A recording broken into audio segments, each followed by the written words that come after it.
rider overcame life-changing injury. Bruce Cook was always extraordinary on wheels.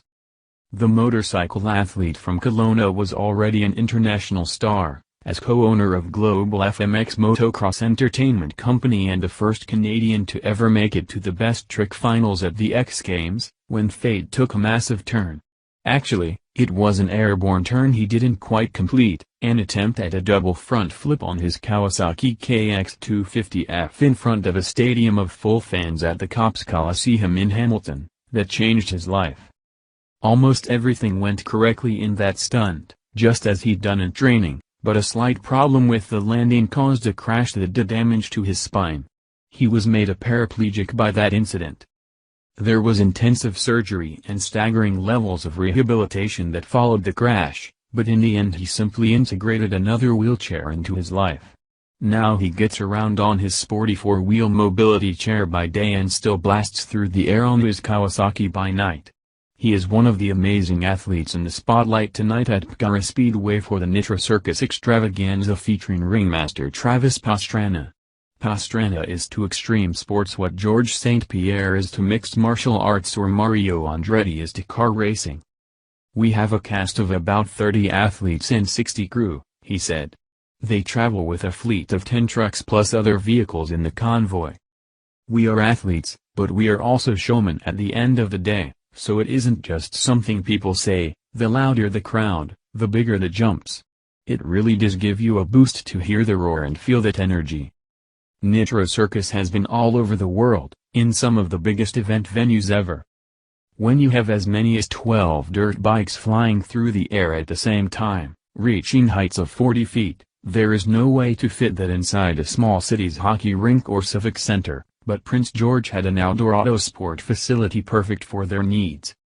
It was especially pleasing for Cook, because he has been to Prince George a number of times in the past on motocross and monster truck tours, and few dates on the Nitro Circus calendar ever get this close to his Kelowna home. It's a home he hasn't seen in 7 weeks, and after a brief respite following this leg of the Nitro Circus tour, he's off for the Southern Hemisphere where Pastrana is taking the team next. He goes with the Nitro flow wherever it goes, and it's been that way for almost exactly a year.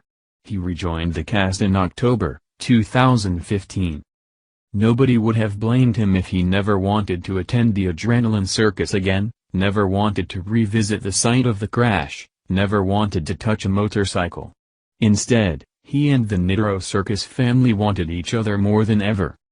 Travis is clinically insane, I swear, but even he was hesitant. But I told him it was going to happen whether he liked it or not. He understood that about me, so he worked on the safety measures and I worked on getting back on a bike, Cook said.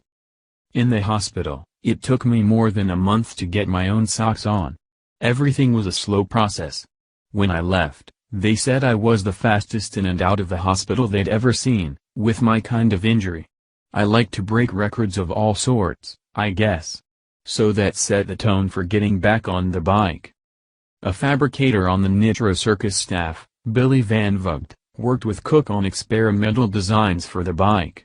Modifications had to be made, like a cage to protect his legs in the event of a fall, and side bars to keep his butt from sliding left or right off the seat, and most importantly but dangerously, a seatbelt, which is the scariest part, said Cook, because I can't bail out if anything goes wrong. I have to go everywhere the bike goes.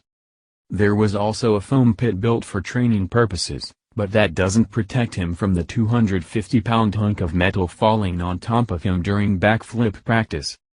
And fall, he does. It even happened once during a show, where there is never any foam or overhead wires.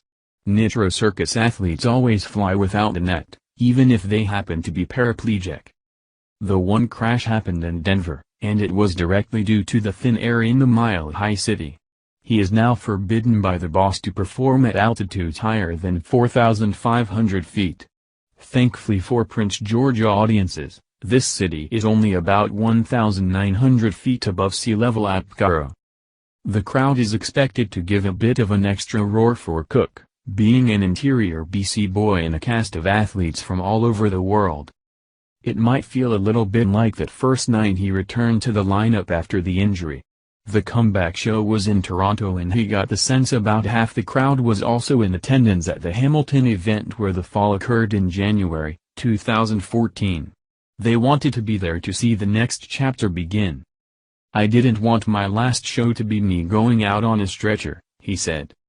"I wanted to ride again, and if I was going to ride again I wanted to perform again, but when it happened the reaction from the audience was just so strong that it inspired me to do more and be the best performer on the bike that I can be, and that's what's happening now."